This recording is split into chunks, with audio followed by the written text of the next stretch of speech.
Hi hello నమస్తే welcome to my channel భయ. ఈ ఛానల్ కొత్తగా చూస్తున్నట్టయితే ముందుగా సబ్స్క్రైబ్ చేసుకోండి. అలాగే నేను చెప్పే వీడియో నుంచి మాత్రం అందరికీ స్టేట్ బే. అయితే ఈరోజు మన టాపిక్ వచ్చేసి మన ఎన్టీఆర్ నీల్ గారి సినిమా గురించి భయ. నిజానికి సినిమా మనకు అందరికీ తెలిసిన విషయమే. ఇంకొచ్చే సంవత్సరం అంటే 2026 జూన్లో 26వ తారీఖున అయితే రిలీజ్ కాబోతుందని మన అందరికీ తెలిసిన విషయమే. కాకపోతే మొన్న ఎన్టీఆర్ అన్న బర్త్డేకి ఒక అప్డేట్ వదులుతామని చెప్పేసి అది అప్డేట్ కాదు, అసలు ఏం వదలలేదని చెప్పచ్చు. అసలు ఈ విషయం గురించి ఎవరు అయితే ఎన్టీఆర్ అన్న ఫ్యాన్స్ కూడా ఎందుకో పట్టించుకోలేదు. ఎందుకంటే ఇక్కడ ఒకటే నమ్మకం భయ్య మన ప్రశాంత్ నీల్ గారి గురించి, ఇంకా దీనికన్నా వేరే నమ్మకం లేదు అని చెప్పచ్చు. అయితే నాకు తెలిసినంత వరకు ఇప్పటి వరకు నేను చూసిన దాంట్లో ఎన్టీఆర్ అన్న సినిమాల్లో బజ్జు ఉన్న సినిమా అంటే ఇప్పుడు అంటే నేను ఈక్వల్గా మన రాజమౌళి గారి సినిమాకి ఈక్వల్గా ఉంటుంది ఎస్ఎస్ఎంబి 29కి ఈక్వల్గా ఏదైనా సినిమా వస్తుంది అంటే నాకు తెలిసినందుకు ఆ సినిమా డ్రాగన్ అనే చెప్పచ్చు భయ్య. ఇది ఎవరికి ఇష్టం ఉన్నా లేకపోయినా ఇది వాస్తవం అన్నమాట. ఎందుకంటే అక్కడ ప్రశాంత్ నీల్ గారు కావచ్చు, ఇక్కడ మన రాజమౌళి గారు కావచ్చు, ఇద్దరు ఎక్కడ కూడా తగ్గే ప్రసక్తే ఉండదు. అంటే మన రాజమౌళి గారి గురించి మనందరికీ తెలిసిందే, కానీ ప్రశాంత్ నీల్ గారి గురించి కూడా మనం తెలుసుకోవాలి భయ్య.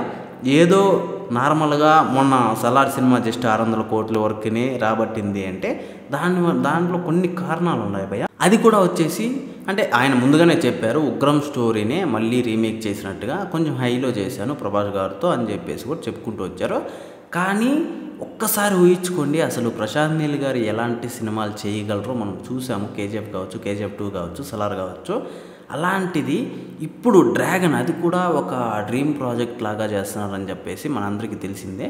ఇలాంటి ప్రాజెక్ట్ని చేస్తున్నప్పుడు ఆయన ఏ రేంజ్లో చేస్తాడు అని చెప్పేసి కూడా, అలాగే మన ఎన్టీఆర్ గారు ఏ రేంజ్లో పర్ఫార్మెన్స్ ఇస్తారు, అలాగే ఎన్టీఆర్ గారు ఏ రేంజ్లో యాక్టింగ్ చేస్తారని కూడా మన అందరికీ తెలిసిన విషయమే.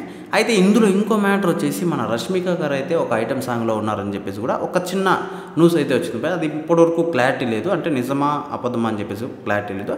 కాకపోతే ఇక్కడ నిజం ఏంది అంటే ఆ సినిమాలో ఐటమ్ సాంగ్ ఉంది అని చెప్పేసి మాత్రం అర్థమైపోతుంది. అయితే మన అందరికీ తెలిసిన విషయమే, ఇప్పుడు ఈ జనరేషన్లో మనం అలాంటి స్టోరీని అయితే చూస్తున్నాము. ఎందుకంటే మనకు రాజ్యాల గురించి తెలీదు, రాజుల గురించి తెలీదు, అలాగే యుద్ధాల గురించి తెలీదు, దేని గురించి తెలియదు. ఈ స్టోరీ వచ్చేసి 3 దేశాల మధ్య జరిగే స్టోరీ పై, అది కూడా గోల్డ్ స్మగ్లర్ మాదిరి జరుగుతుంది. అయితే ఇలాంటి స్టోరీతో అసలు ఎన్టీఆర్ అన్న ఎప్పుడెప్పుడు వస్తాడా, అది కూడా గ్యాంగ్స్టర్ లుక్లో. అసలు మనం ఆ లుక్ చూసాం కదా, అలాంటి లుక్ ఇప్పటివరకు ఏ సినిమాలోనూ మెయింటైన్ చేయలేదు. నాకు తెలిసినంతవరకు గ్యాంగ్స్టర్, రియల్ గ్యాంగ్స్టర్ అంటే ఇలా ఉంటాడేమో అన్న టైప్లో అనిపించింది భయ నాకైతే ఇట్లాగే. ఇంకోటి వచ్చేసి ఈ సినిమా మీద అంటే నాకు ఏదైనా అప్డేట్ వదిలితే బాగుంటుంది, నేను ఈ వీడియో చేస్తుందే ఏదైనా అప్డేట్ వదిలితే బాగుంటుంది అని చెప్పడానికే భయ్య. మరి వాళ్ళు ఏందో సైలెంట్గా వాళ్ళ షూటింగ్ వాళ్ళు చేసుకుంటున్నారు, కానీ వదిలితే బాగుండు నేనైతే అనుకుంటున్నాను భయ్య. అయితే ఈ విషయం మీద మీరేమనుకుంటున్నారో కింద కామెంట్లో తెలియజేయండి. మర్చిపోకుండా తప్పకుండా దయచేసి.